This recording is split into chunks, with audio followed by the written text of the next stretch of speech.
Bienvenue sur Étoiline Inès TV.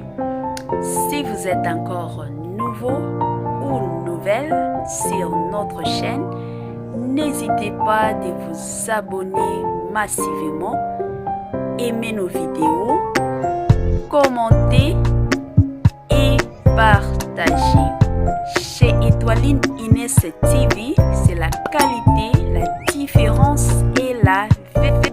Makambo eza ya koyinda, makambo eza ya somo, makambo ekomi ya moto makasi. Turo yoluna mienzi alobi un trop c'est trop.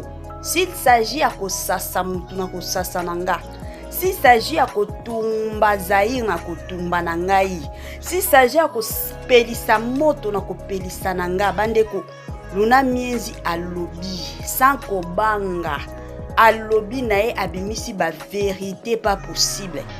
Aindi si vraiment otolobaka chaque jour eza ya koinda ba vérité nyonso na poisa ya turo yo penza luna mienzi abimisi bimisi ba vérité bandeko pas possible. Salut chers Bouchou, salut chers abonnés, salut chers connaissances, salut surtout les amis de Étoiline Inès TV. J'espère que vous allez bien. Quant à moi, je suis bel et bien super bien par la grâce de Dieu. Chers Bouchou, chers abonnés et chers connaissances, yalelo vraiment tomemeli bino luna mienzi, tomemeli bino belle vie kandi ya ba belle vie, tomemeli bino pesi la bisalu o tobengaka mingi mams. Makambo bandeko eza ya koina, makambo eza ya kobeba pas possible. Avant to kota na mwa makambo na biso ya lelo na osenga na batu o nyonso tu. Si c'est la toute première fois ya kokota na chaîne na biso, chaîne ya kitoko, chaîne ya ba biographie, chaîne ya ba analyse, chaîne moko ya ba conseil na ba toli et pourquoi pas chaîne moko ya ba information. Na osenga na bino bo s'abonner massivement. Abonnez-vous, cliquez aussi sur la cloche de notification pour surtout recevoir les nouveautés de notre chaîne.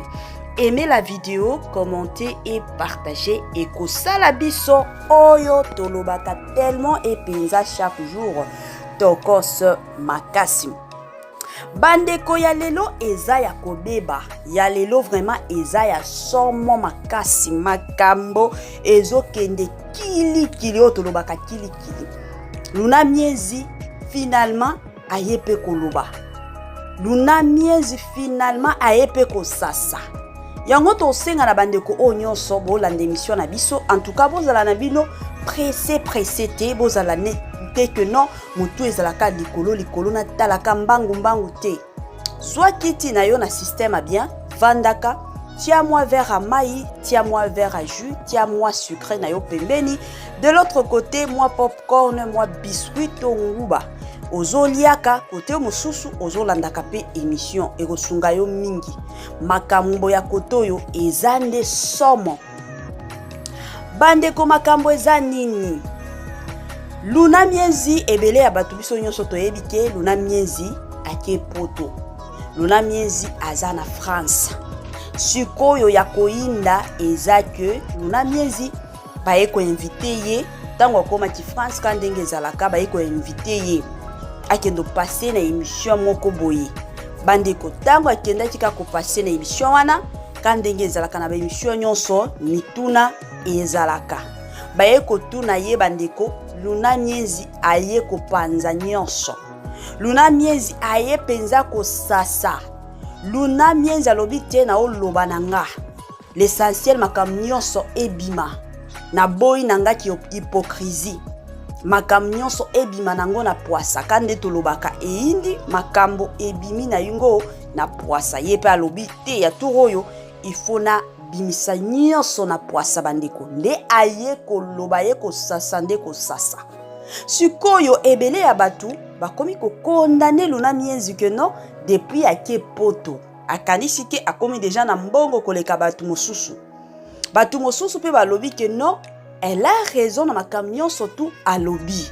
Bandeko yango biso na ngai. biso na bino plutôt tokosala analyse na biso na système bien analyse na bino botia yango na commentaire.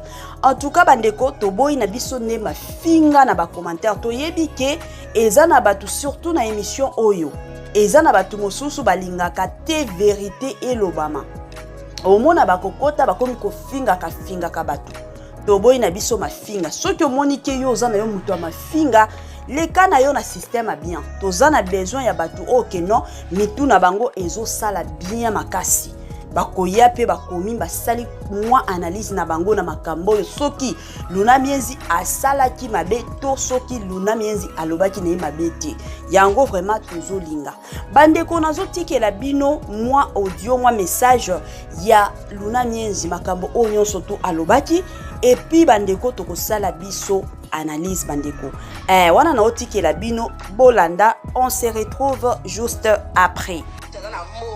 À se comporter à ta beauté. Et j'ai dit, mais comment est-ce que vous faites pour comparer Ngaï na maman Sila entre nous vraiment, entre nous. Elle a l'âge de ma mère, peut-être qu'elle est plus âgée que ma mère.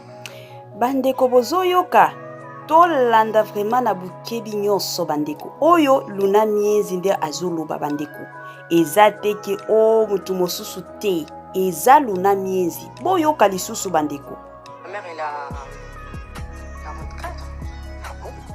Maman, elle a 79. Donc 44 ou 45 comme ça. Je sais pas si vous faites 44 en 79. Yeah, c'est 44 ans. Oui. Voilà. Ce qu'on imagine, ma mère, peut-être qu'elle est plus âgée que ma mère, tu vois. Ce qu'on monte à côté au beau temps, on va comparer pourquoi? Bandeko makambo eza somo.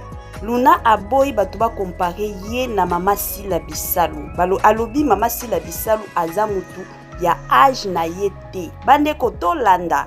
On voit pas les gens pourquoi même quand je pose des trucs genre si la l'équipe innocente non bon ça la erreur et ça en fait na évité dans le bani bon ça la erreur vous comprenez na ba fille génération nanga parce que peut-être que ba maman yango likambo Luna Mienzi alobi bo comparer ye na ba fille ya génération na ye ba fi penza ya âge na ye aboyi bo comparer ye na batu o baza mikolo comparativement ya âge na ye bo yoka makambo susu ba fi génération na ba comparer na ba otero bo tanga na ba maman na ngai mais ce n'est pas normal si vous voulez faire la comparaison bon ça la comparaison a été la kutu intel yeah wa âge mon koto boza ba âge mon ko asala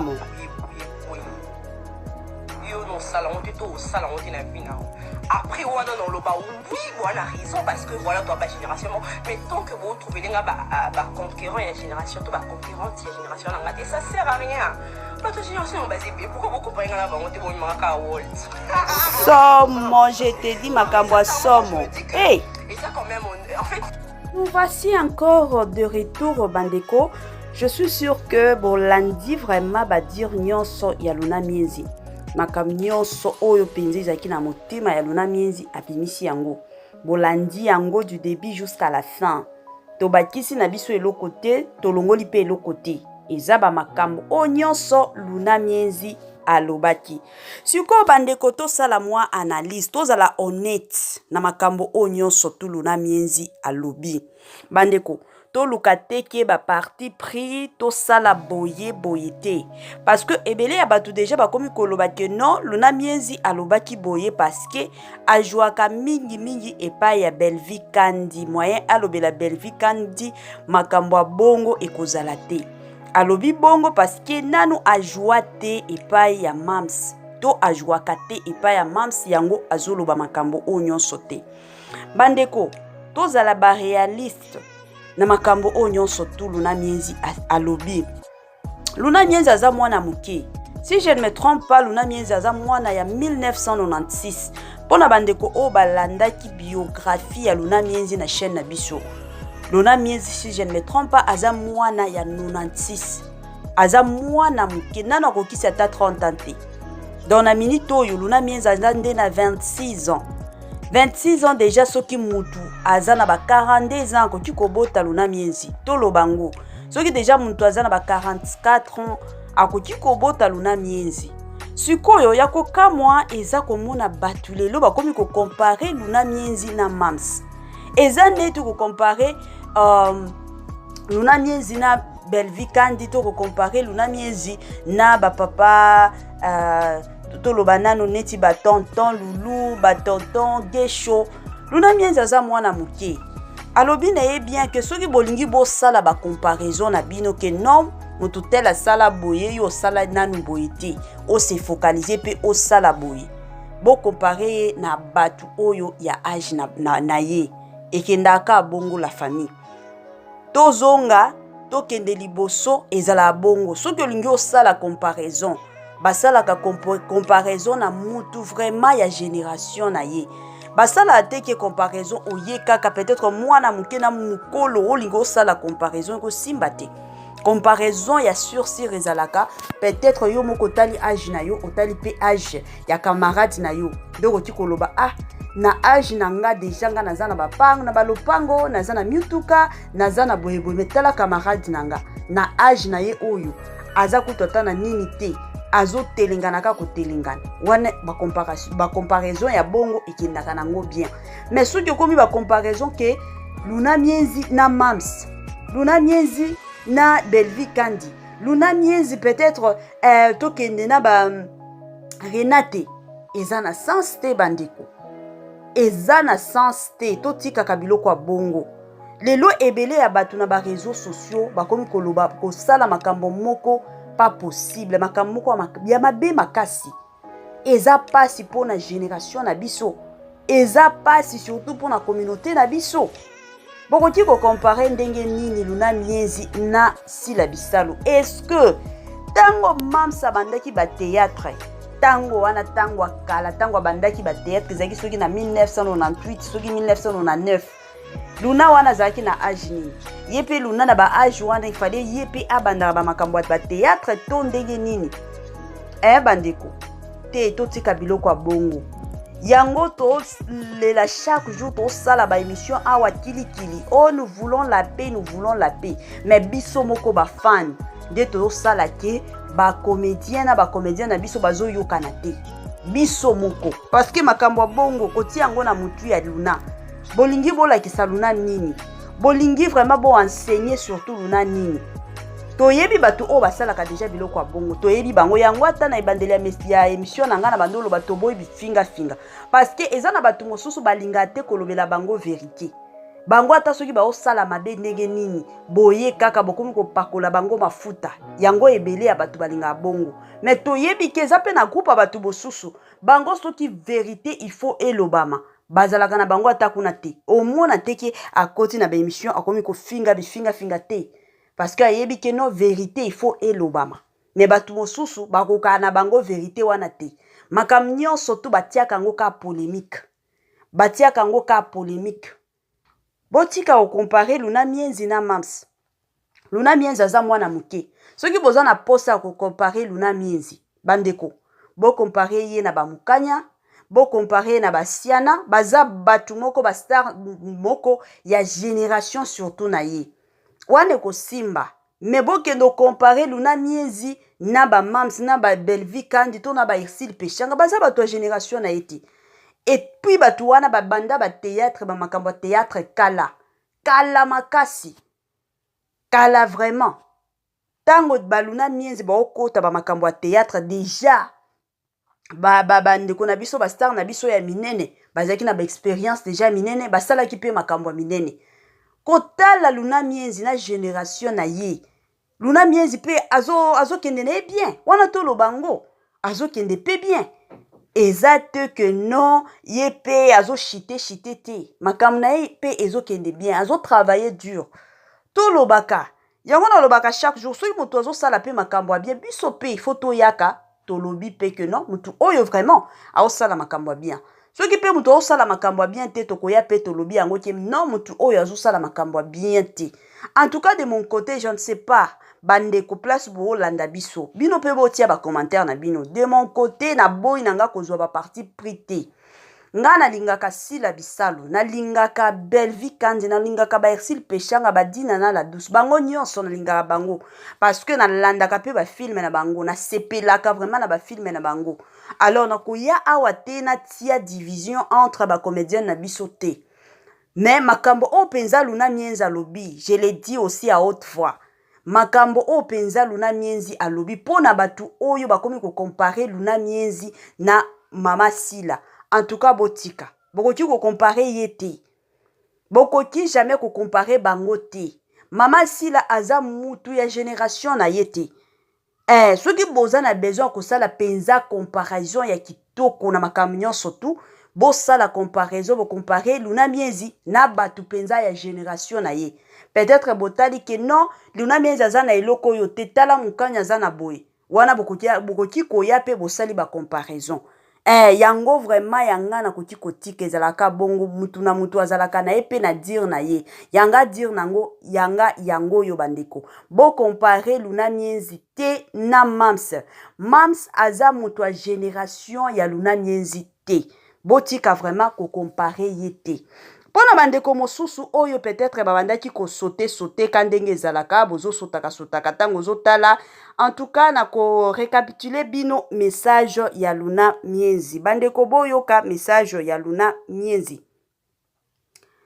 Luna Mienzi aboy ko comparer ye na Mams. Aboy na ye ba comparaison. Si la coûte dans la mongo à se comporter à ta boété. Donc j'ai dit mais comment est-ce que vous faites pour comparer Ngai na Maman Sila entre nous? Imaginez.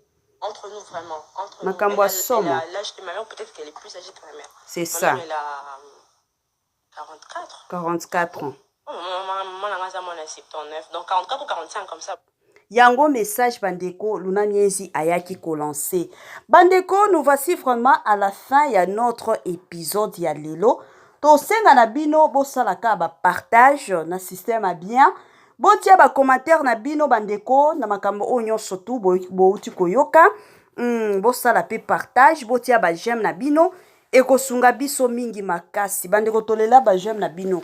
Biso to boyande ba commentaire ya mafinga. Soki ozona na yo na commentaire ya mafinga, en tout cas les cas na yo na système surtout il y a bien. Merci beaucoup la famille pour na batu o batalaka ba partageaka. Que Dieu vous bénisse. Bye bye et à la prochaine.